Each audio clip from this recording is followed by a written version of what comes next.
మళ్ళీ మంచి రోజులు వస్తాయి, ప్రజలు మన వెంటే ఉన్నారు. ఎమ్మెల్యేలతో గులాబీ దళపతి దిశానిర్దేశం చేసిన ఇక బీఆర్ఎస్ అధినేత కేసీఆర్ని మంగళవారం ఎర్రవెల్లిలోని తన నివాసంలో పలువురు బీఆర్ఎస్ ఎమ్మెల్యేలు ఎమ్మెల్సీలు మర్యాదపూర్వకంగా కలిశారు. ఎమ్మెల్యేలు హరీష్ రావు, వేముల ప్రశాంత్ రెడ్డి, కేపీ వివేకానంద రెడ్డి, అరికపూడి గాంధీ, మాగంటి గోపినాథ్, మాధవరం కృష్ణారావు, ముఠా గోపాల్, ప్రకాష్ గౌడ్, ఎమ్మెల్సీలు షేరి సుభాష్ రెడ్డి, దండే విఠల్, మాజీ ఎమ్మెల్యే జోగు రామన్నతో పాటు క్యామ మల్లేష్, రావు శ్రీధర్ల రెడ్డి తదితరులు కేసీఆర్ను కలిశారు.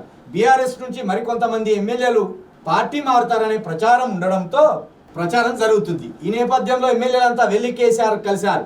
తామంతా పార్టీ వెంట ఉంటామని స్పష్టం చేశారు. ఎవరు పార్టీ మారడం లేదని చెప్పారు. కాంగ్రెస్ నేతలు కావాలనే కొన్ని తప్పుడు వార్తలు సృష్టిస్తున్నారని, ప్రజల్లో గందరగోళం సృష్టించాలన్న చూస్తున్నారని చెప్పుకొచ్చారు. పార్టీని మరింత బలోపేతం చేసేందుకు కృషి చేస్తామని ఎమ్మెల్యేలు చెప్పినట్టు తెలుస్తుంది.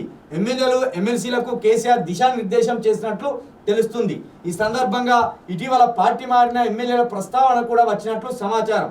పోచారం శ్రీనివాసరెడ్డి, సంజయ్ పార్టీ మారడాన్ని పట్టించుకోవాల్సిన అవసరం లేదని చెప్పినట్టు తెలుస్తుంది. ఎవరు పార్టీ మారినా, ఎంత పెద్ద నాయకుడైనా ఆందోళన చెందవలసిన అవసరం లేదని, బీఆర్ఎస్ పార్టీ ప్రజలను నమ్ముకొని ఉందని, ప్రజలే పార్టీకి బలమని చెప్పినట్టు సమాచారం. కొన్ని నియోజకవర్గాల్లో ఎమ్మెల్యేలు పార్టీ మారినా అక్కడ ప్రజలు పార్టీ వెంటే ఉన్నారని, పార్టీ మారిన ఎమ్మెల్యేలపై జనం ఆగ్రహంగా ఉన్నారని చెప్పినట్టు తెలుస్తుంది. ఇదైతే నిజము. ఎందుకంటే కేసీఆర్ దగ్గర దొబ్బి తిన్నోళ్ళే, కేసీఆర్ వల్ల నష్టపోయిన వాళ్ళేమో పార్టీ మారలే. కేసీఆర్ దగ్గర ఉండి దొబ్బి తిని అన్ని రకాల అవకాశాలు పొంది అన్ని పదవులు అనుభవించిన వాళ్ళు మాత్రం పార్టీలు మారుతున్నారు. ఇక మొన్న పోచారం శ్రీనివాసరెడ్డి, సంజయ్ కుమార్ మారగానే ఇక వెంటనే కేసీఆర్ కనబడతలేరు, కేటీఆర్ కనబడతలేడు, హరీష్ రావు కనబడతలేరు. పార్టీలో ఎంతమంది మారినా కూడా వీళ్ళు గుట్టు చప్పుడు కాకుంటున్నారు.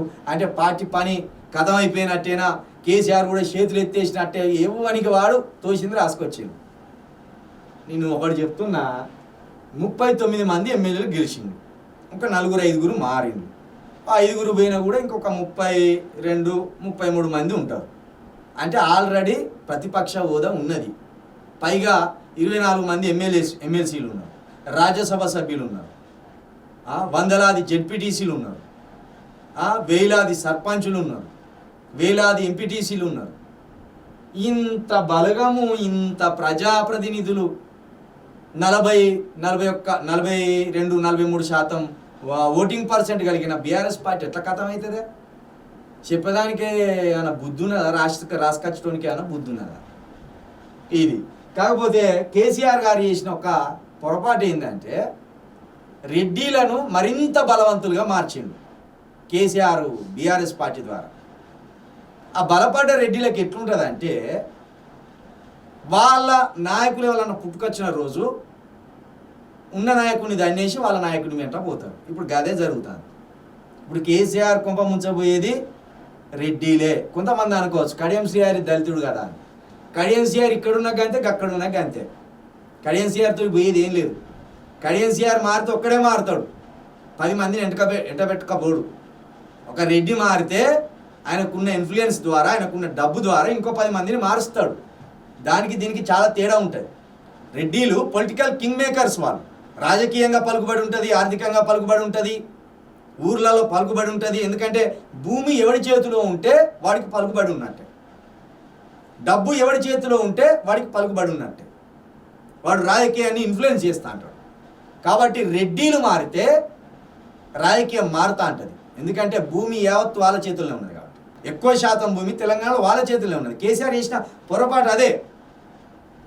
ఏదైతే రైతు బంధు ఉన్నదో, రైతు బంధు ద్వారా ఎస్సీ బీసీ ఎస్టీలకు అందరికీ జరిగిన లాభం కంటే రెడ్డిలకు జరిగిన లాభమే ఎక్కువ. ఎందుకంటే ఊర్లలో భూములు వాళ్ళ పేరు మీదనే ఉంటాయి. రెడ్డిల పేరు మీద, రావుల పేరు మీద, కర్ణాల పేరు మీద, వీళ్ళ పేరు మీద ఉంటాయి. ఇంకేం చేసిండు, రైతు బంధు అని ఒక్కసారి పడే వరకు 100 ఎకరాలు ఉన్నోనికి ఎన్ని కోట్లు పడాలి పైసలు? ఒక్కసారి జమ అయినాయి. పైగా ఊర్లో వదిలిపెట్టిపోయిన రెడ్డిలు కేసీఆర్ ధరణి పేరుతోటి మళ్ళొచ్చి వాళ్ళ భూములలో వాళ్ళే తీసేసారు. కాబట్టి కేసీఆర్ తన పార్టీ సాగు తనే కోరు తెచ్చుకున్నాడు. కాంగ్రెసు రెడ్డిలకు అడ్డాగా మారినప్పుడు బీఆర్ఎస్లో ఎస్సీలకు బీసీలకు ఎస్టీలకు అధిక ప్రాధాన్యత ఇవ్వాలి.